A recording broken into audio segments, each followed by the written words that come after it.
тая наслада от играта се завърна и няма да го забравя това чувство никога, колко енергия имах. Тя се беше натрупала цялата тази година, която не бях играл и я пренесох в Левски с мен и заради това бях толкова енергичен тогава.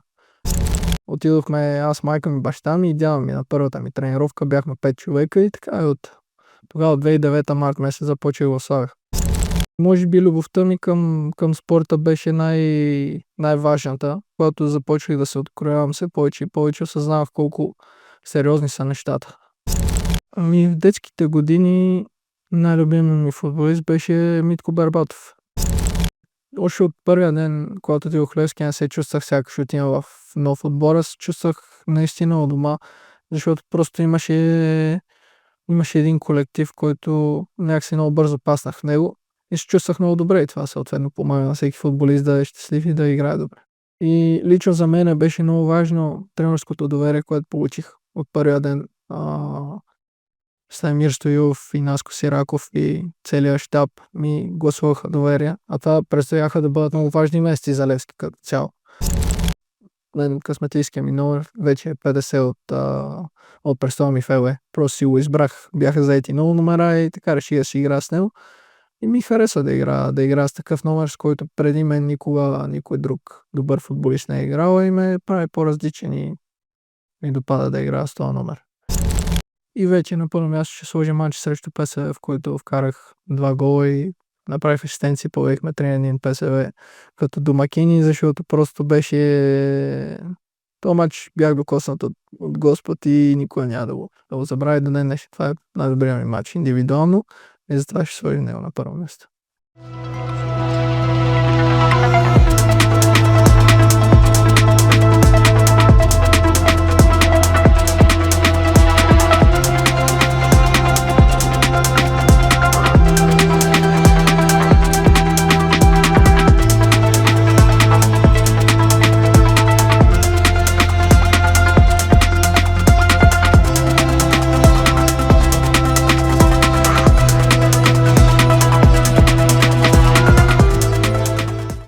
Здравейте, аз съм Владимир Иванов. Вие сте с поредния епизод на подкаста на Българския футболен съюз.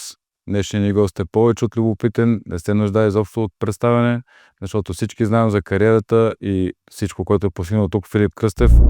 Филип, първо благодаря, че между възстановяването, между този важен момент от твоята кариера имаш възможност да седнем и да поговорим за това как се развиваш до тук, но най-важният въпрос в момента е първо как се чувстваш и как върви твоето възстановяване. Първо благодаря за поканата, за мен също е удоволствие да малко и да си поговорим на тема футбол и в момента се чувствам много добре. В начална част съм от моето възстановяване, обаче с всеки ден напредваме и процесът почва да става все по-интересен и по-интересен, защото всеки изминал ден мога да правя повече и повече неща и за момента съм много позитивно настроен, така че се чувствам добре. Ясно е, че такъв момент не се говори за много срокове, но все пак кога се надяваш и кога се представяш, че ще се завърнеш на терена? Лично аз, както и всеки футболист, ако има на мое място, би искал да се върне максимално бързо. Аз не искам да си слагам лимити, въпреки че всички казват, че тази контузия обикновено отнема между 6 и 12 месеца до завръщането на пълни обороти. Аз смятам, че ще се върна много по-бързо и заради това с моя екип, които най-вече са 2 човека, работиме много усилено и с много вяра, много усилена работа и най-вече с Божията помощ. Се надявам да се върна съвсем бързо. Хората, които не знаят, ти се контузи по време на тренировка на ГСТП. Тежка контузия, скъсана връзка или... Беше вече мина 1 месец и 3-4 дена. Мисля, че беше на 5-6 май нещо такова. На тренировка просто направих една рязка стъпка назад и от нищото без да има чужда намеса скъсах цялото ахилесово сухожилие и реално да, това е контузията. Скъсан ахилес. Може би не е сега момента, но все пак хората се интересуват къде ще играеш от новия сезон, живот и здраве, когато се върнеш на терена, когато си готов за игра, тъй като последните години не е тайна, ти в повече случаите си под наем, по-простъпван И големия въпрос е, имаше някаква яснота или дали се работи точно по въпроса? Разбираш, че се работи по въпроса, защото за мен също е хубаво да не е в някаква неизвестна ситуацията и самия аз да знам къде ще игра, но за сега е много ранна част от моето възстановяване и няма как още да бъде сигурно къде ще игра.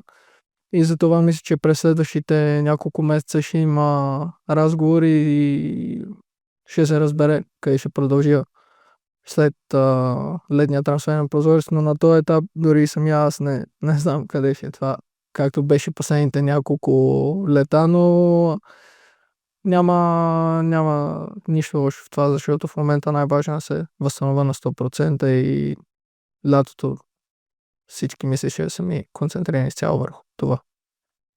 Сега връщам лента много назад в твоите детски години, когато за пръв път стъпваш на тренировка на футболен отбор. Как попадна там, как реши да се запишеш да тренираш футбол и в кой момент осъзна, че имаш по-специални качества? 2009 година беше пролета, март месец, беше първата ми тренировка с школата на Славия. Аз исках да се запиша на футбол още преди това и постоянно карах нашите да ме запишат. Те съответно много ме подкрепяха още от тогава. Обаче баща ми смята, че трябва да бъда записан на футбол малко по-късно, към 11-12 години. А ние с майка ми се опитахме да му кажем, че в днешно време е по-хубаво да се започне от по-рано. Нали? Вместо да игра на улицата в квартала, да си започне да си тренирам с Слави от по-малък. И го убедихме и така стана. Спомня, този ден едно беше вчера. Отидохме аз, майка ми, баща ми и дядо ми на първата ми тренировка. Бяхме 5 човека и така от тогава от 2009 март месец започнах в Славия. А защо в Славия? В интерес на истината Славия беше най-близко. Аз съм от квартала и имаше Славата и че най-добра школа в България по това време. Не съм запознат много в момента как са нещата, но... Само преди ни продаваха Балов в Цървена звезда, което Да. показателно. Славия е марка и е много велик български клуб и аз съм повече от щастлив, че започнах футболния ми път там и останах през цялата ми юношеска кариера в Славия. Кога усети обаче, че и кой беше човека, който ти каза, Филип, ти трябва да продължиш по този път, защото определено имаш качества, които много други деца не разполагат с тях? Не мога да ти кажа точно, защото още преди да се запиша да тренирам футбол, аз бях страшно амбициозен, страшно много обичах самата игра. И може би любовта ми към спорта беше най-важната. Нашите вярваха в моите възможности. Имаше много хора, които още като дете, като са ме виждали как ритам навън, са казвали, че съм малко по-специален от останалите, имам повече талант. И с течение на времето, когато и започвах да играя с по-добри момчета и като бях дете, имахме много силен отбор. И бях заедно с още много добри други момчета и когато започвах да се откроявам все повече и повече, осъзнавах колко сериозни са нещата.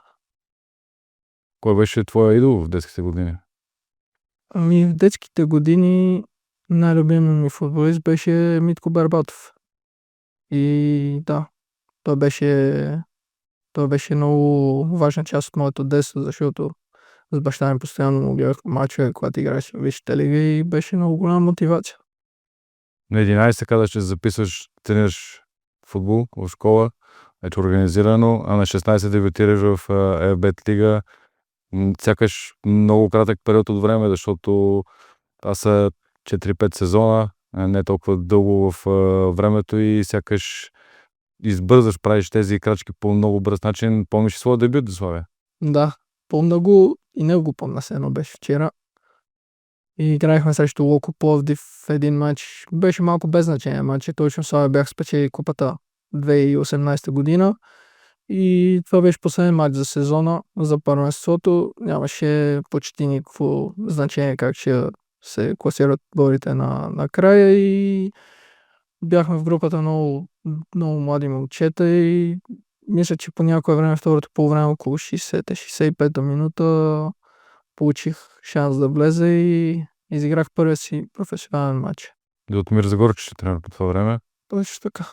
Моя първи спомен от това, кога те видях на терена, беше в един матч срещу Левски на стадион Георги Аспарухов.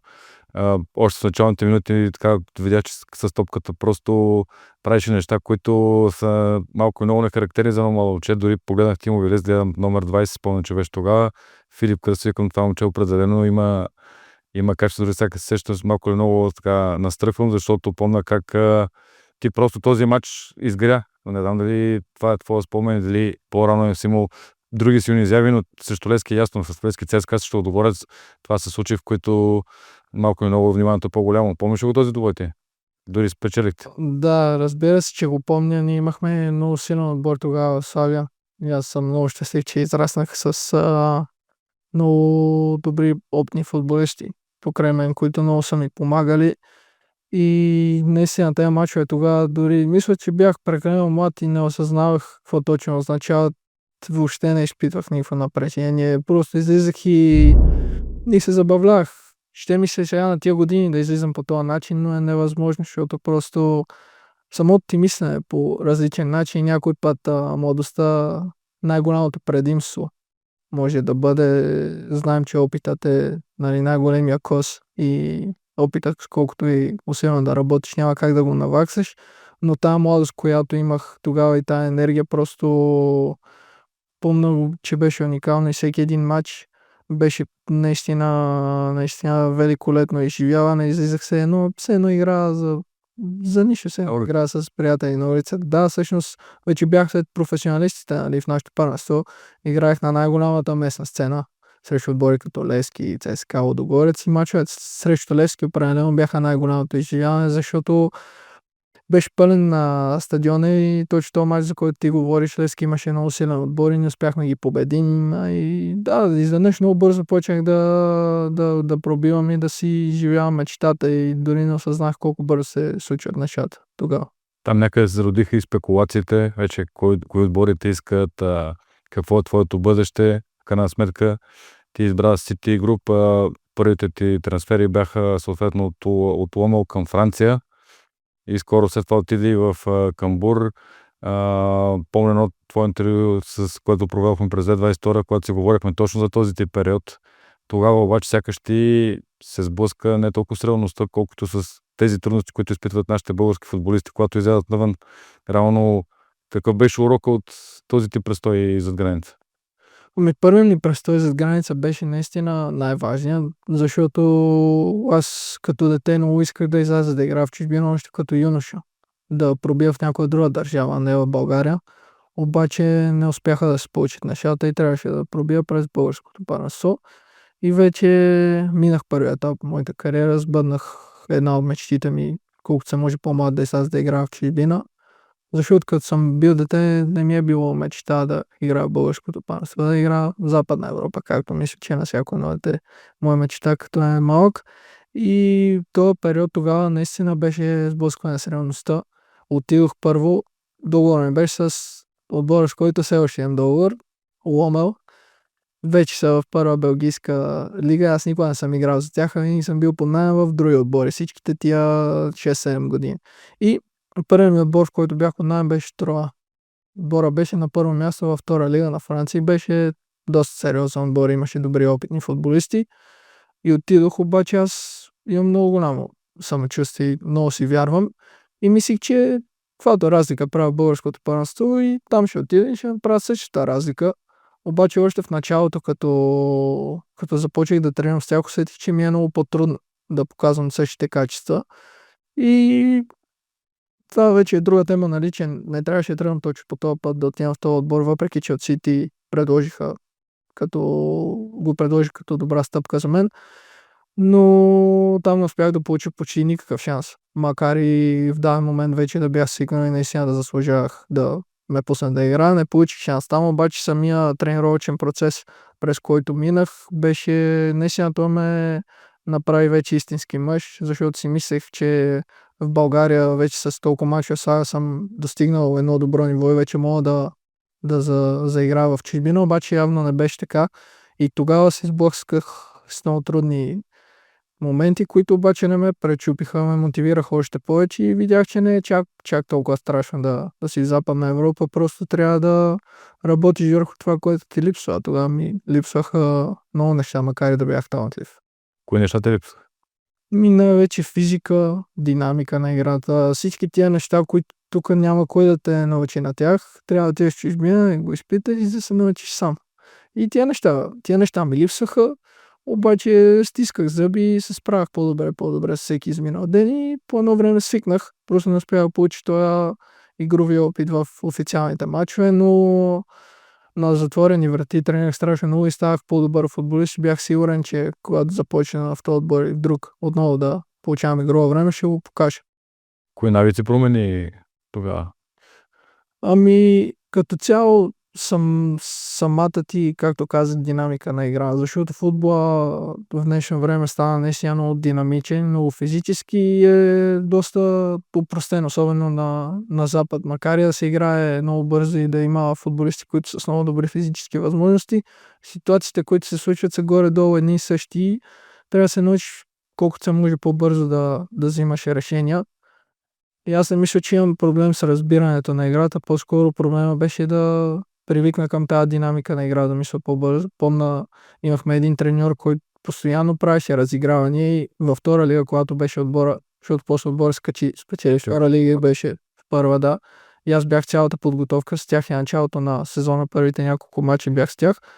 И тренировъчният процес на този френски треньор беше с много разигравания, с много игри на късо, в които постоянно играеш с топката.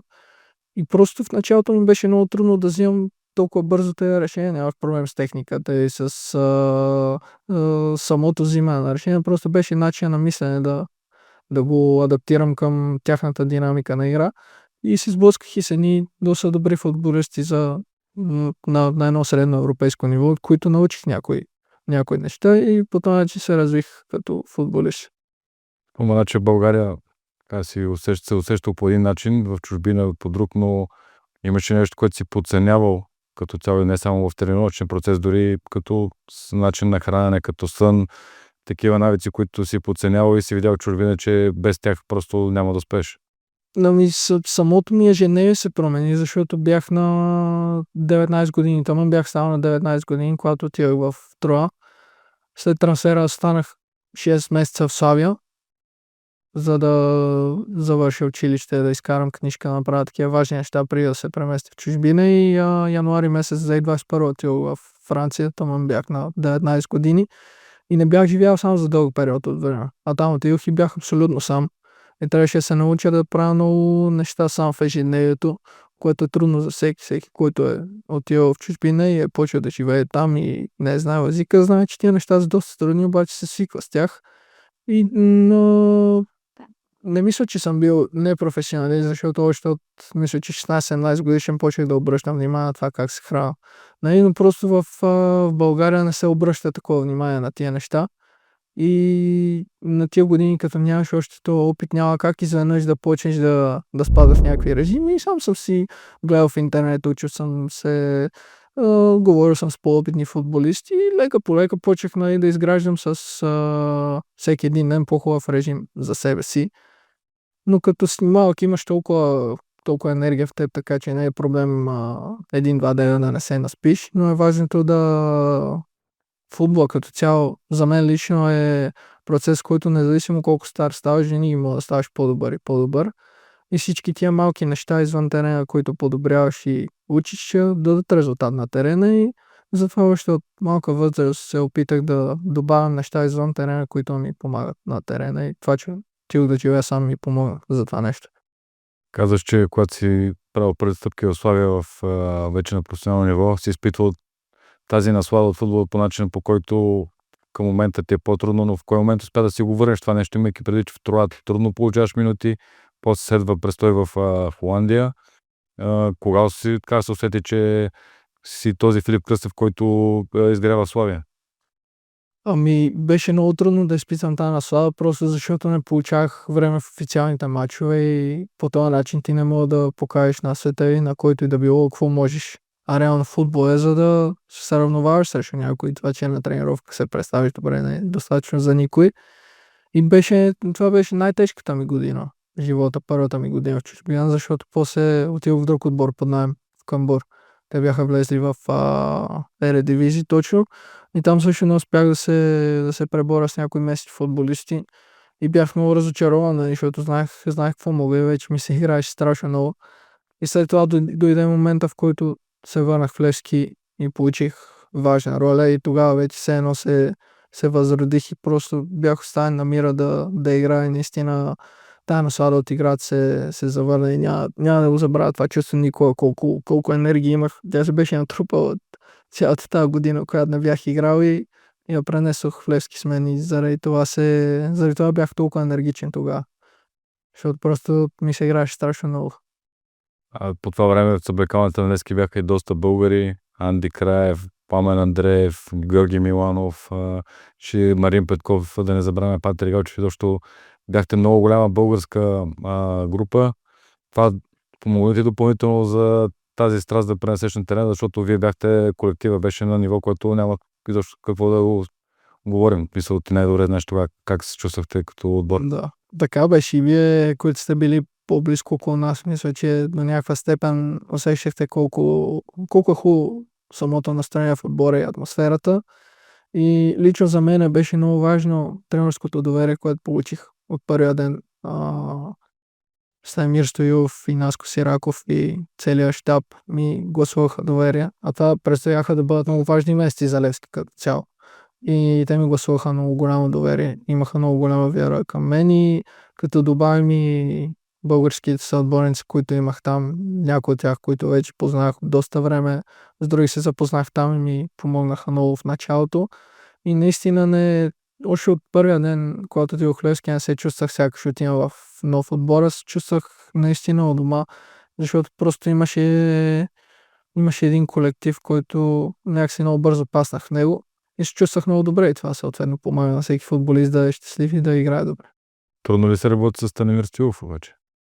Не, за мен не е трудно да се работи с Станимир Стоилов. Даже доста ползотворна и не мисля, че той някой е изисквал кой знае колко сложни неща от мен или от някои от моите съотборници и за мен не се работи трудно с него.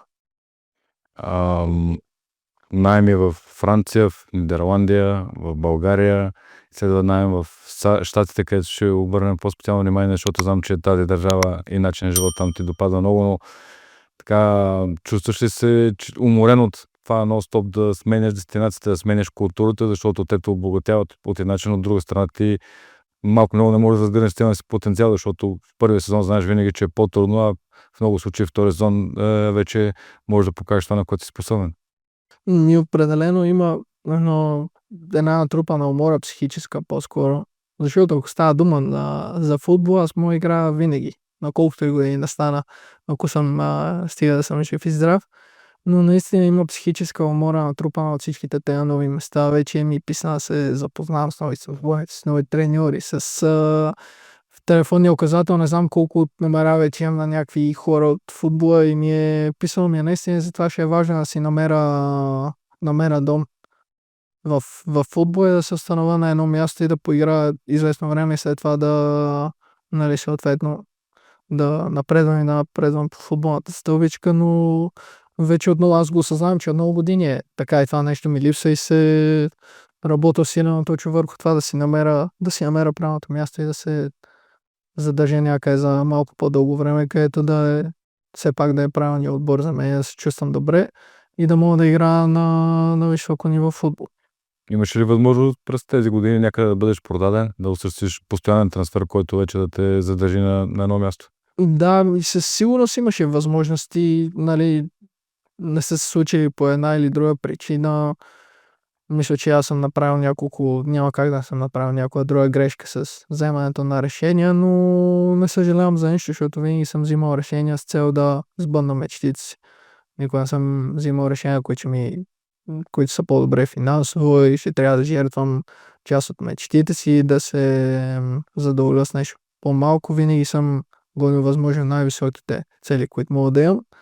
И някой път силно съм правил грешки, но вече мисля, че имам опит и знам как да постъпвам съответно в ситуациите, които идват и наистина щом не се е случило до този момент, значи не е било описано да се случи, но скоро вече няма на къде и ще си намеря отбор за по-дълго. Помня един трансфер, който не се осъществи с Нант, беше там с твоите агенти, преговаряхте и до последно всичко вече считаше за сигурно.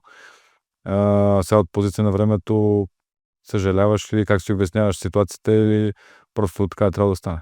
Не съжалявам, така трябваше да стане. Имаше много голям интерес от треньора на Нант тогава.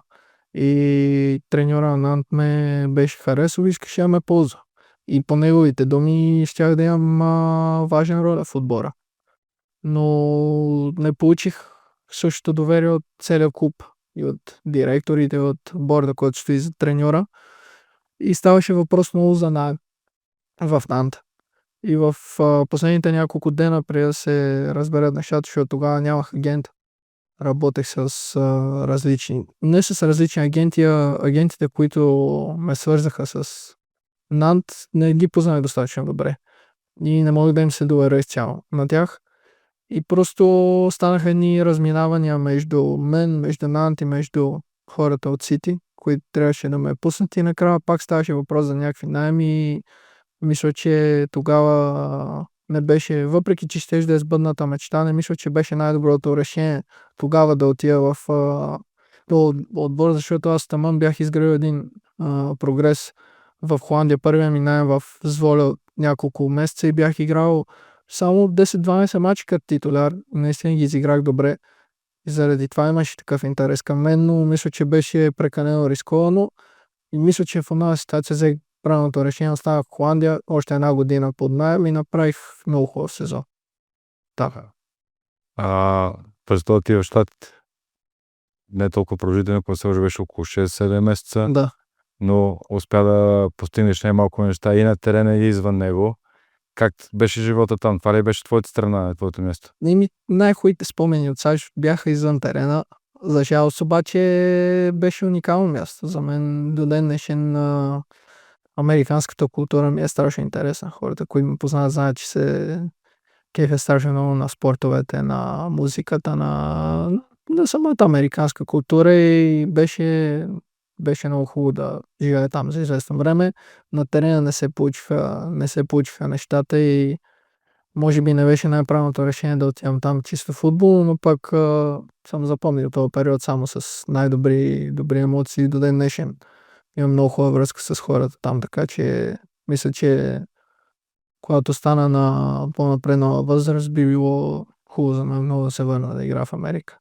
Когато е дошла този вариант за тебе, взе ли го има ли си така емоционална част, когато взимаш решението, защото сам признаваш, че си искал да бъдеш там в Щатите и наделял по-скоро сърцето, а не разума, защото кажеш, че може би чисто футбол не е била най-добрата идея. Факт, млад перспективен футболист да отиде толкова рано в МЛС не е толкова характерно като решение. Не беше точно така. Пак тогава избрах LA, защото мисля, че ще да бъде добра стъпка за моето развитие. След тази година и половина в Левски по една или друга причина не получавах интереса и офертите, които ми се надяваше да получи, които трябваше да се случат по плана си. Бях планирал след Левски да се върна отново в Западна Европа и да игра, например, за холандското първенство, за португалското, за белгийското, за някои от тия първенства. Обаче не получавах достатъчно голям интерес от отбори от тия първенства и имаше алтернативни варианти, които не ме устроиха особено. И тогава интересът от МЛС беше може би най-разумното решение, затова не мисля, че беше окей да се получат нещата точно по този начин, но наистина след престоя ми в Левски нямах кой знае колко решения, нямах кой знае колко голям избор и заради това отидох в Америка. Говоря за избор, който да ме устрои да ме приближава към голямата ми мечта. И заради това мисля, че тогава взех най-доброто решение. Когато не се лъжа, в ЕЛА играеше с 50 номер, Да. в Левски беше с 30, в Славия с 20. Какво стои за тези решения, защото за малко по-нехарактерни номера, а ти си футболист, на който, да кажем, 8 номер, 10, 11, някак се било по-добре, но пък от друга страна, познавайки те, не си по тези характерни решения. Обичам да съм различен просто и има толкова много велики футболисти, които са носили 8 и 10 номер и ще е много трудно след време да бъда запомнен с някакъв от тези номера, защото толкова големи легенди се играе преди мен с тях.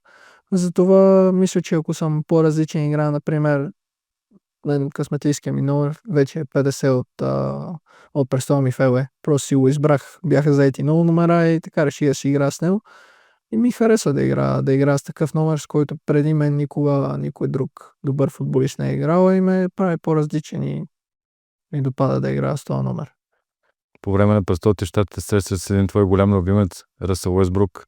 Имаш едно видео в социалните мрежи, където дори разговаряте, по-скоро ти му говориш нещо. Какво му казваш тогава? Ами, това го организираха хората от екипа на LA, от социалните мрежи. Там имаше много хора, които се грижиха за тези неща. И имаше матч от плейофите. Преди матча Уестбрук беше като почетен гост и щеше да излезе навън с някакъв ястреб. Мисля, че беше за някаква церемония. И беше наживо на матч и понеже те знаеха колко голям фен съм. В момент това ми е най-любимия спортист като цяло. Най-голямата мотивация, може би най-любимия ми известен човек в света. Не може би със сигурност. И наистина въобще не беше нормално да се срещна с него, защото аз не съм мислил, че това може да се случи някога. Аз отидох да игра в Америка, той дойде на матч. И те организираха преди след нашата загрявка да отида малко и да се прегърнем там, да му кажа няколко думи. И беше наистина като малко дете го преживях. Просто все едно виждам някакъв герой. Беше неестествено и наистина до ден днешен го помня на този момент и съм много щастлив, че успях да сбъдна тази мечта и се надявам някой ден да се видим отново. А какво му каза, ако не е тайна? Обяснил си му се в... Да, в любов ще обясня. Не, наживо се видяхме и му казах просто каква голяма мотивация е за мен и колко много го подкрепям и колко голям фен съм и че съм много щастлив, че го виждам наживо и той се зарадва. Става му приятно и той ме поздрави, ми пожела успех и въобще това беше за 10-15 секунди. Но беше уникално наистина. Да кажем, една година по-рано, ако ти беше казал, че го срещнеш, едва ще да му повярваш. Да, нямаше му повярвам със сигурност, защото просто знам как се случват тези неща и че не е толкова лесно. Защо точно той ти е такъв голям любимец? Не знам, бях на 11-12-13 години, когато почнах да гледам NBA по-сериозно и той тогава беше доста млад. И самата енергия, която носеше със себе си, играта му и колкото по-голям ставах всичко, което разбирах за него като човек извън спорта ми харесваше много и ми стана много голям фен и го чувствам, толкова голям фен съм, че го чувствам до някаква степен близък, защото знам много неща за него и така. По време на престолите в щатите успя да посетиш и Холивуд, изобщо да обиколиш. Как се чувстваше там изобщо? Ти сам казваш, че има варианти след време, дай Боже да се върнеш, не живот и здраве, но което ти допадна най-много, имаш нещо, което пък си го гледал по филмите, реално не изглежда по този начин. Според мен, от моя опит там, всичко както беше по филмите, така и наживо. И ми допадна много, защото в LA, специално времето не съм обикалял Америка, толкова бях приемно в LA. Там времето е много хубаво всеки един ден. Самата енергия във въздуха е позитивна и със сигурност има много бедни хора, които не живеят по най-добрия начин и Америка си има кусурите като държава, обаче аз видях само хубавата страна на LA. Горе-долу обиколи всичко, което трябва да се обиколи и моите родители дойдоха за 2 седмици. На тях му им хареса, така че първите 1-2 месеца бяха малко по-неприятни, защото все пак трябваше да се адаптирам и отново беше много място, но след това си прекарвах наистина добре и щом не получавах много игрово време, пък въпреки това ще го запомня по толкова приятен начин. Значи това говори само по себе си колко хубаво е било място, на което съм. Коя държава те промени най-много? Първият ми престой във Франция ме промени най-много. Защото това беше първият ми истински сблъсък с мъжкия футбол на Запад. Къде не се чувстваше на място си?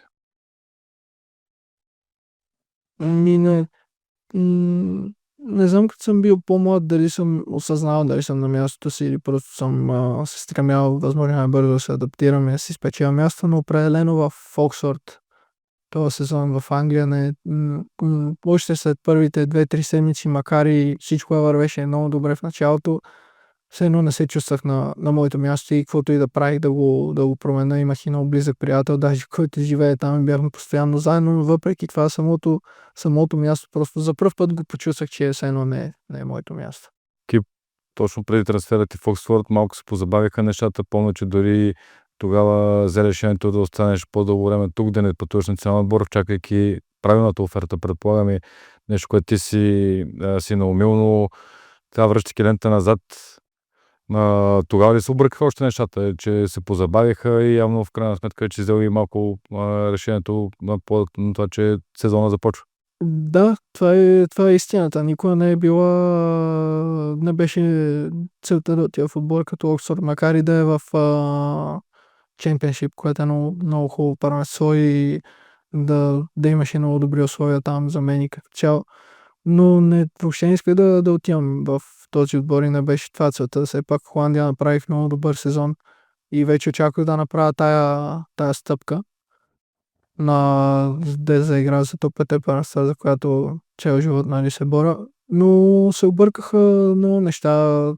Агентите, с които бях, не постъпиха по най-коректния начин. Имаше отново някакви проблеми зад сцените, които не зависеха от мен да се разрешат и имаше доста добри оферти, които не бяха от топ 5 първенства за мене в началото около средата на трансферния прозорец, които бяха отказани дори от мен, защото чаках просто да отида в топ 5 първенства и накрая моите агенти не успяха да докарат това, което бяха обещали. Оксфорд беше един извънреден вариант, който се случи буквално на 1 септември. Имаше по телевизорите списък как изтича времето и аз подписах 10 часа преди да свърши трансферния прозорец. Иначе трябваше да остана в втора белгийска лига. Имаше може би това е трансферния прозорец, за който най-много съжалявам, защото трябваше още по-рано да взема нещата в своя ръце и да взема решение, не да се доверявам прекалено много на агентите, с които бях. Просто един урок, който те научи на това за другия път да знаеш, че така. Какво да правиш, но този период, който ти спомена за силните представяне в Тволе, тогава, ако не се лъжа, беше и футболист на месец януари в Ередивизия и защо по това време вече едва не се чакаше Филип Кръсъл отиде в ПСВ, Фейнорд, защо не е Якс. Имаше ли реални интереси от тези водещи клубове? Ти вкара гол на ПСВ? На Фейнорд, ако не се лъжа, също вкара тогава, имаше на Якс, и на Якс, да, имаше и немалко асистенции. Имаше ли някаква реална възможност да отидеш там и искаш ли да останеш в Ередивизия, но вече на едно по-високо ниво? И след този сезон най-голямото ми желание беше да отида в топ 5 първенства. Обаче ако имах оферта от трите най-големи холандски отбора, естествено, че бих отишъл да играя там, защото те са много големи марки, но мисля, че специално трите холандски отбора нямаше кой знае какъв интерес. Имало е разговори, запитване, но никога не се разрасна до оферта и до сериозен интерес към мен. Но имаше оферти от другите по-малки отбори от трите и имаше интерес от тях, но за мен не мисля, че беше чак толкова перспективно спрямо сезона, който направих там. Но със сигурност Пек Цволе е един уникален отбор за мен и ми е много, много дълбоко в сърцето. И винаги ще съм им благодарен, защото там бях просто под наем, без никакъв интерес за тях. И въпреки това получих много голяма любов от хората там и много голямо доверие. И до ден днешен ги обичам страшно много и съм голям фен на отбора. И това е най-успешен ми период на Запад и затова Зволе винаги ще ми е в сърцето. Какво ти допадаше в Нидерландия, защото там се позадържа и престоя ти в Камбур и после в Тволе, поне тук така го наричаме, ти си знаеш по-добре по значението, но кое ти допадаш най-много в Нидерландия? В началото Холандия не ми хареса чак толкова много, но с течение на обстоятелствата и като футболните ми неща също тръгнаха да се развиват по добър начин. Самия живот там се оказа, че ми харесва много. Хората хората ми се сториха много отзивчиви, много на място, много скромни, човечни и там най-вече ми хареса това, че хората при тях няма нищо общо от тая комплексарщина, която има в някои други държави, най-вече тук у нас в България. Съвсем земни са, съвсем скромни са, мога да видиш много заможни, богати хора на колела и така нататък. И в интерес на истината, макар и времето да не е много приятно, там за сега ми хареса най-много от останалите европейски държави, в които съм бил. Преди да минем на темата на национален отбор, как се почувства в Измир, защото вече говорим за съвсем друг вид култура, но пък доста фанатична публика. Отново треньор Станимир Стоилов в тандем с Цанко Цветанов. Как усети турския футбол, защото каквото си говорим е наистина едно от силните първенства в Европа. Да, безспорно от последните няколко години турското първенство е в топ 10 на първенствата от Европа и след топ 5 се нареждат доста високо и все повече и повече се подобрява и се разраства, защото идват добри футболисти, има много хубава атмосфера на мачовете и обстановката предразполага да се играе хубав европейски футбол. Единственият минус е просто, че Източна Европа и Азия е по-далече от Западна Европа, но беше много ползотворен период за мен, макар и да свърши по такъв неприятен начин. Нали, не знам за бъдеще какво ще се случи и дали отново ще работим с Станимир Стоилов на клубно ниво, но за мен беше въпреки всичко ползотворен период, от който не успях да извлека максимума. Но пак мисля, че беше много добре за мен да отида и да играя там. За жалост не приключи по най-добрия период с тази контузия. Но беше удоволствие отново да работя с Станимир Стоилов и с Цанко Цветанов, Симон Чуварсов и да играя с тях. Това беше атмосферата, сега не знаем от видеята, но помним едно видео на Тимо Вернер, едно гостуване с Тотнам в Истанбул, където заради шума на феновете той буквално не успяваше да се аклиматизира и да играе. Мисля, че го смених тогава и рано. Срещна ли ти този фанатизъм там? Срещам го, да. Срещам го още с идването наистина.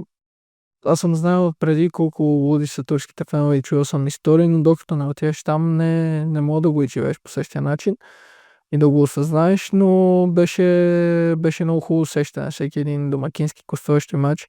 Особено на домакинските матчове наистина подкрепата беше голяма и точно този шум, за който говориш, ти мисля, че е малко по-специален от самата акустика по стадионите и наистина има много хубаво усещане и излизаш много мотивиран, като играеш пред такава публика и на такава атмосфера.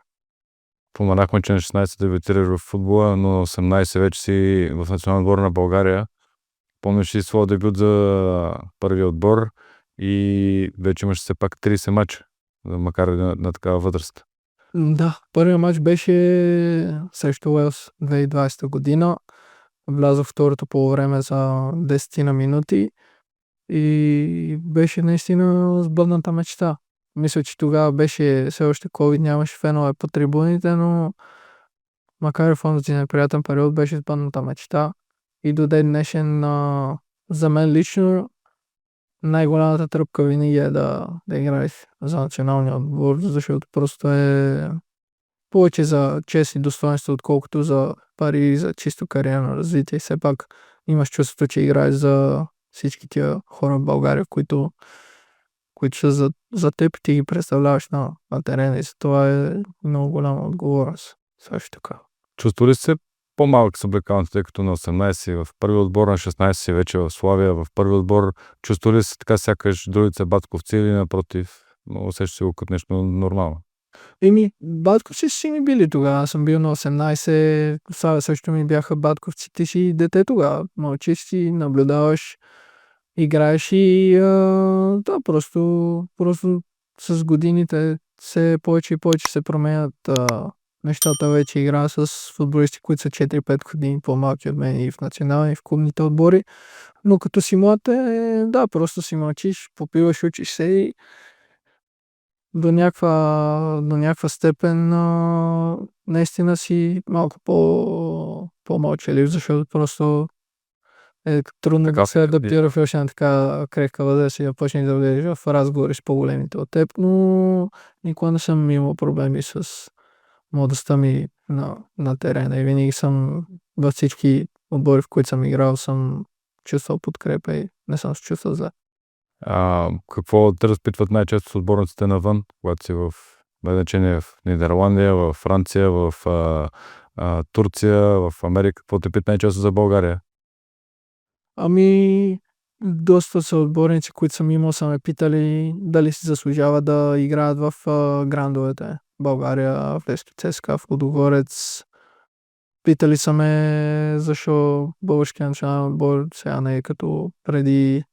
Нали, питали са ме още за такива неща, но в днешно време футболистите повече се интересуват от парите и главно това ги интересува финансовите условия, съответно и как е живота в една държава. Обикновено, като тук гостува някой, много често задавам въпроса за трите им любими мача в кариерата. Кои са твоите 3 мача? Можеш да ги не редиш така, без значение дали си национален отбор, да си на клубно ниво, такива, които са ти по-специални и такива, които може би си ги спомняш цял живот. Нека малко помисля и ще ти кажа.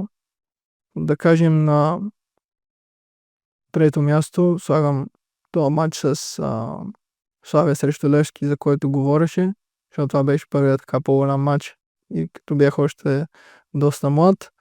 На второ място бих сложил матча за купата с Левски срещу ЦСКА и съответно до днешния е най-хубавата емоция отборно, която съм изпитал и най-голямото щастие като футболист. И вече на първо място ще сложим матч срещу ПСВ, в който вкарах 2 гола и направих асистенция, повехме 3-1 ПСВ като домакини, защото просто беше... този матч бях докоснат от Господ и никога няма да го забравя до ден днешен. Това е най-добрият ми матч индивидуално и затова ще сложим него на първо място. Ако има матч, който искаш да се върне, да почне сега да е първата минута и да го изиграеш отново, кой би бил? Има много такива матчове.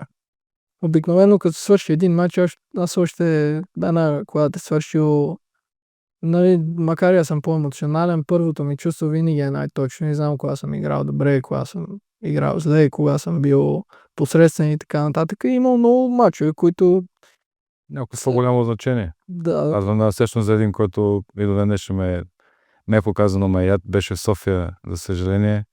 Левски в Камерун. Да. И то не е от твоята перспектива, говорим като цяло, всичко може да се обърка. Да. Всички вече мислиха за матч с Партизан в следващия кръг. И на база на това, че си отстранил Паук, преди това се казваше, те Партизан са лесна плечка. Най-жалкото е, че никога няма да разберем какво може да постигнем в тия евротурнири, ако бяхме продължили тогава с напред, да бяхме елиминирали Камерун, но в интерес на истината имало много такива мачове, които искам да върна времето назад и е така да почне матч от начало и да го изиграя като хората, обаче като преспиш като 2-3 дена, аз като игра за винаги се чувствам гузно и нещо ме чувърка отвътре, но идват други мачове и осъзнаеш футбол колко хубав спорт и как винаги, това е клише, обаче наистина винаги имаш следващ шанс, така че не мисля, че трябва да гледаш толкова назад в миналото, по-скоро да си вземеш поуки от грешките, които си направил, защото това е нормално да имаш такива мачове и не означава, че не си добър футболист, просто трябва да го използваш като да си вземеш поуките от това нещо, да го използваш като гориво, да те мотивира и съответно да ставаш по-добър. Казваш, че се целиш в първенството от топ 5 на Европа. Липсват ли ти мачът от евротурнирите, защото имаш период с Левски, който играеш в Европа, но като цяло другите отбори не си имал толкова сериозен досег. Не съм имал. Това е минус до този момент в моята кариера. Не съм имал голям досег до евротурнирите. Играл съм в евротурнирите с Слабия и с Левски. И със сигурност това е една цел за мен като футболист, да имам все повече и повече достъп до евротурнирите, но не ми е фикс идея. Мисля, че ако върва по правилните стъпки, се развивам и ставам по-добър, то би трябвало да от само себе си. Неотдавна даде едно интервю с матч на националния отбор, който се превърна така в породи доста коментари по него. Беше ли го сигурно много мило да го отдадеш точно това интервю с точно тези послания, или всичко беше плод на емоция и това, че просто моя чаша беше преляла вече и реши, че трябва да си издадеш всичко, което мислиш? По-скоро беше плод на емоция, обаче не е било някакъв гняв или нещо, което съм искал страшно да направя някаква голяма сензация или да нападна някой. Просто имах чувството и нещата, които ми се бяха... беше малко по-труден период за мен. Не се чувствах по най-добрия начин като цяло предишните месеци преди това интервю. И беше такъв период за мен, в който имах доста време да прекарам сам и да помисля за някои неща и така го усетих, че след този матч трябва да кажа някои неща. Просто защото много хора не знаят наистина в този футбол какво се случва зад кулисите и не знаят колко е комплексно всичко. И по-скоро исках да по най-добрия начин да обясня на хората в България, които обичат футбол и които са фенове на футбола, малко да им обясня по-голямата картинка и начина по който всички ние израстваме. Пак го казвам, по никакъв начин не съм искал да се оправдавам, когато излизаме на терена, всичко си зависи от нас. Нека най-добрия да спечели, затова спорта е толкова чисто нещо, излизате един срещу друг, по-добрия печели. Не винаги, но повечето пъти. Просто така и усетих нещата, че трябва да ги кажа без лично да нападам някой, макар и много хора да се бяха обидени, но според мен аз казах само единствено истината, не съм обиден никой. А усети ли вълната, която се надигна след твоето интервю и имаше ли много съобщения, обаждания след мача? Да, имаше много голяма вълна, която се надигна и много хора се свързваха с мен следващите няколко дена. И много голяма част от съобщенията, които получих и отзивите, бяха положителни, за което съм щастлив, защото доста хора почувстваха това, което казах и много голям процент от хората, които ми бяха писали, са го изживели по един или друг начин и наистина виждаха, че думите, които казвам, просто идват от душата ми, защото наистина обичам футбол и затова съм щастлив, че имаше позитивни отзиви след това интервю. Имаше негативни, мога да предам, част от журналистите бяха засегнали, защото беше казал някаква част за журналистите, че нивото на журналистиката не е кой знае колко високо, или поправиме ти. Да. Някои приятели познати, ти ги познаеш, журналисти казаха, той Филип как може да говори така, нали, за нашата гилдия или нашата професия. Сега това вече е въпрос на гледна точка, защото честно казано и аз имам своето мнение, но и някои от тях потърсили ти сметки, защото казвате, Филип, защото така говори за журналистите. Не мога да ти кажа точно. Не се сещам дали някой ми е потърсил сметка, мисля, че по-скоро не. Обаче аз продължавам да стоя за тези думи. Не искам да бъда неубедителен, но аз търпя моята критика като футболист. Нямах проблем да получавам. За журналист все пак това е работата да отразява това, което се случи, когато играеш с лошите критики, когато аз нямам никакъв проблем с това.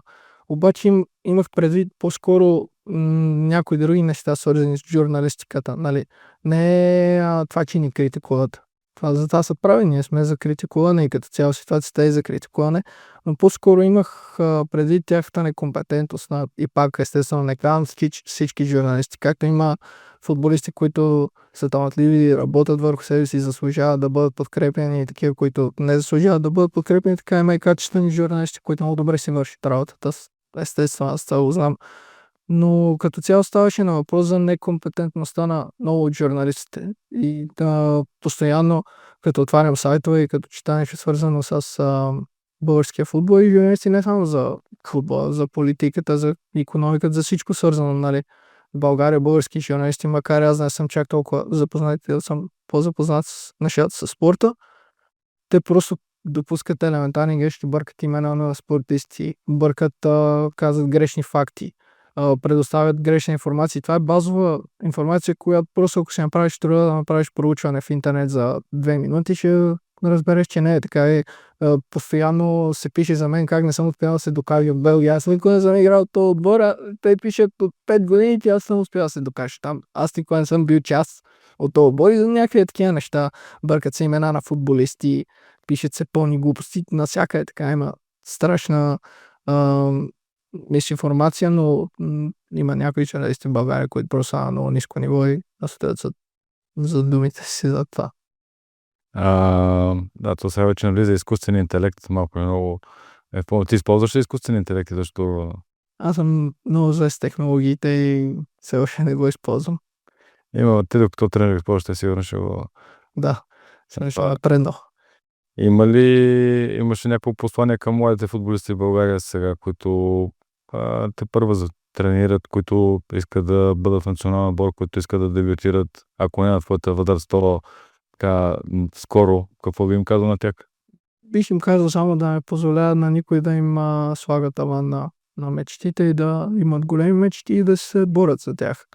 Само това, ако много искат да успеят, ще положи труда и усилията и ще успеят и когато си много талантлив и дори да не си чак толкова талантлив, ако обичаш страшно много футбол и полагаш усилията и работиш повече от останалите, нито бизнеса, нито политическите неща, които вече се намесват в футбола, ще те спрат, така че бих им казал да се наслаждават на играта и да не мислят за пари, за статут, за слава, за такива неща, а просто да изпитат удоволствие от това да стават по-добри футболисти.